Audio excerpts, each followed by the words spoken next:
లభిస్తుంది అంటారు. కానీ ఈ రోజు పరిస్థితి ఎట్లుందంటే గో చుట్టూ రాజకీయం చేస్తే వాళ్ళకి అంత పాపాలు కూడా వస్తాయన్న విషయాన్ని ప్రతి ఒక్కరూ గుర్తుపెట్టుకోవాలి సార్. ఎందుకంటే ఈ రోజు మీరు అన్నట్టు తిరుమల కొండ మీద ఎన్డీఏ కూటమి అధికారంలోకి వచ్చిన తర్వాత ఎప్పుడు ఎక్కడ ఎంత చెడ్డ జరుగుతుంది, ఎప్పుడెప్పుడు చెడ్డ జరుగుతుందా అని ఎదురు చూసే వాళ్ళు ఎక్కువైపోయారు సార్. మేము కూడా ప్రతిపక్షంలో ఉన్నప్పుడు తిరుమల శ్రీవారి సన్నిధిలో తెలుసో తెలియకో పొరపాట్లు జరిగితే ఏబిఎన్ ద్వారానో మేము సోషల్ మీడియా ద్వారానో అధికారుల దృష్టికి తీసుకెళ్లి అయ్యా ఇది సక్రమంగా లేదు, ఇది తప్పు జరుగుతుంది. ఎందుకంటే అక్కడ ఉన్నటువంటి అర్చకులు కానీ ఉద్యోగస్తులు కానీ ఆ తప్పుని వాళ్ళు ఎత్తి చూపలేరు కాబట్టి మా ద్వారా మీడియా ద్వారా అధికారుల దృష్టికి ప్రభుత్వం దృష్టికి తీసుకెళ్లవాళ్ళం సార్. కానీ వాళ్ళు వినకపోవడంతో ఎలాంటి పనిష్మెంట్ వెంకటేశ్వర స్వామి ఇచ్చారో అందరూ చూశారు. నేను ఒకటే అడుగుతున్నా, మీరు తిరుమల తిరుపతి దేవస్థానంలో పాలక మండలి చైర్మన్ గా పనిచేసినటువంటి వ్యక్తి, మీకు అపారమైనటువంటి అనుభవం ఉంది, 2 సార్లు పనిచేశారు. గోశాల గురించి కానీ టీటీడీ గురించి కానీ మీకు ఏదన్నా సమాచారం వస్తే ఒక స్థానికుడిగా శ్రీవారి భక్తుడిగా శ్రీవారికి సేవ చేసినారు కాబట్టి ఆ తప్పుని అధికారుల దృష్టికి ప్రభుత్వం దృష్టికి తీసుకెళ్లి ఎందుకు జరుగుతుంది ఈ మరణాలు అన్న దాని మీద మనం ఏదైనా అధ్యయనం చేసి అలాంటివి జరగకుండా ఒకవేళ నిజంగా జరిగితే సార్ జరగడం అనేది మీరు అన్నట్టు సహజం సార్. నేను డేటాతో సహా చెప్తాను సార్.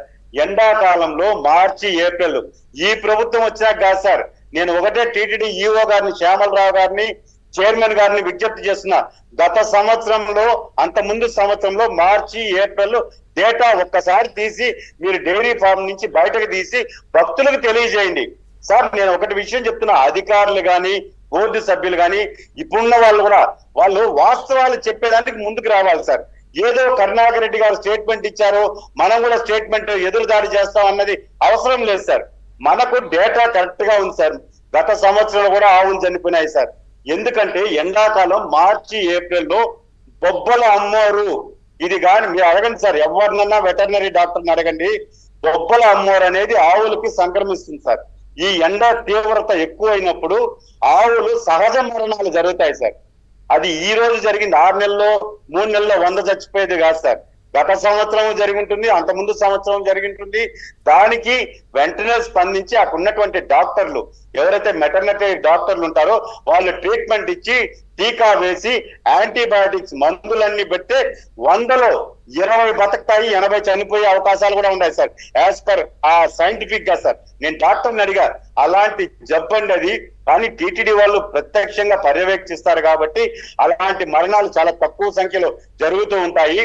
జరిగినప్పుడు వాళ్ళు ఎందుకంటే దాన్ని ఏం పంచనామా చేయిస్తారు. గోవుని చనిపోయినప్పుడు పంచనామా చేసి ఎంఆర్ఓని ఆర్డీఓని పిలవాల్సిన అవసరం లేదు. వైల్డ్ అనిమల్ యాక్ట్ ప్రకారం క్రూరముగా ఏదన్నా చనిపోతే పంచనామా చేస్తారు సార్. ఆవులు చనిపోయినప్పుడు జబ్బు వచ్చి చనిపోయినప్పుడు దాన్ని అక్కడనే తిరుపతిలో ఏదైతే గోశాల ఉందో దాని ఇది లోపలనే బరియల్ గ్రౌండ్ ఉంది సార్. అక్కడ సాధారణంగా ఖననం చేసేస్తారు. ఎందుకంటే దాన్ని బయట తీసుకోపోతే దాన్ని కూడా గోమాంసం కింద ఎవరన్నా తీసుకొని వెళ్ళిపోయి అమ్మేస్తారేమో అని చెప్పని ఆ లోపలనే బరియల్ గ్రౌండ్ ఏర్పాటు చేసి అక్కడ జరగడం ఇప్పుడు కాదు సార్, గోశాల పెట్టినప్పటి నుంచి జరుగుతున్నటువంటి తంతు ఇది. అందులో భాగంగా వీళ్ళు కొంచెం పటిష్టమైనటువంటి చర్యలు వేసవి కాలంలో తీసుకోవాలి సార్. అంతే తప్ప ఈ రోజు గో వధ, గో హింస, గో హత్యలు జరిగిపోతున్నాయి అని చెప్పి హిందువుల మనోభావాల్ని కించపరిచే విధంగా బాధపడే విధంగా అక్కడ పనిచేసినటువంటి వ్యక్తులే వచ్చి మాట్లాడుతూ ఉంటే నిజంగా బాధేసి నేను చెప్తున్నాను. బాధాకరమైన విషయం ఏంటంటే సార్ అక్కడ ఆయన చైర్మన్ గా చేశాడు, 2 సార్లు చేశాడు ఆయన. అక్కడున్న పవిత్రత ఏంటి, అక్కడున్న సున్నితత్వం ఏంటి, ఏ మతమైనా ఏ మతానికైనా నమ్మకాలు అనేవి మనోభావాలు అనేవి ఉంటాయి. వాటిని టచ్ చేసేటప్పుడు 1-2 సార్లు మనం